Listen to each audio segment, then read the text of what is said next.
Brad Williams, Excel Prime. Here we have nothing but texts. And you know the challenge of dealing with text in Excel, it's just inconvenience. And here we want to we're totaling the number of sentences with 50 or more characters. Let's take a look here. We're going to use LEN first and foremost. Why?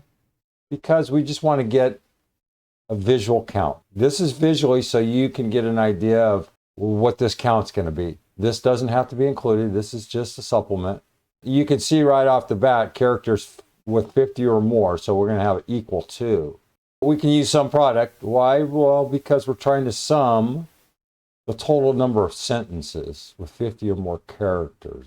The only thing here, a little bit different, is because we're looking at strictly text, we have to find a means to convert. We need to convert this into a number. You can use the LEN function to get the length, but then we need to tell SUMPRODUCT that it's an actual number. We were using that double unary with numbers, but here we're going to use the N function. It converts a value to a number. Here is the process, as you know. Here's the anatomy. Here's the formula we're going to use. Here's the end. Here's the LEN. We know we have to use LEN first and foremost because we're trying to get the length. That's the only way we're going to know the number of characters. We're going to use the N value to convert those over into something readable for SUMPRODUCT. And then SUMPRODUCT is just going to, well, it's going to multiply anything it can, and then it's going to sum them. So here we go. We have LEN, F text, F9, going to be all this.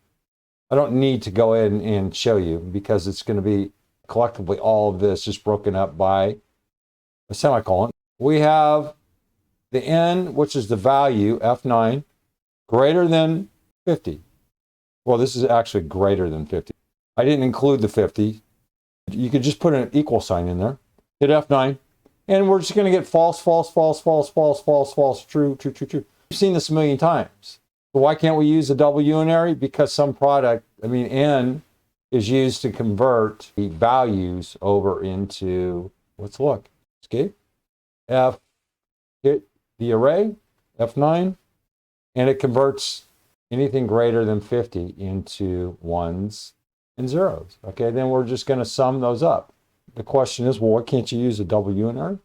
Lo and behold, guess what? F9. You can use one or the other. Whatever suits your needs. I haven't tested this. I just threw that in there because if you want to use the unaries, you can. But I just want to introduce a new tool to you, just so you know it's in your tool chest. Brad Williams, Excel Primed, out.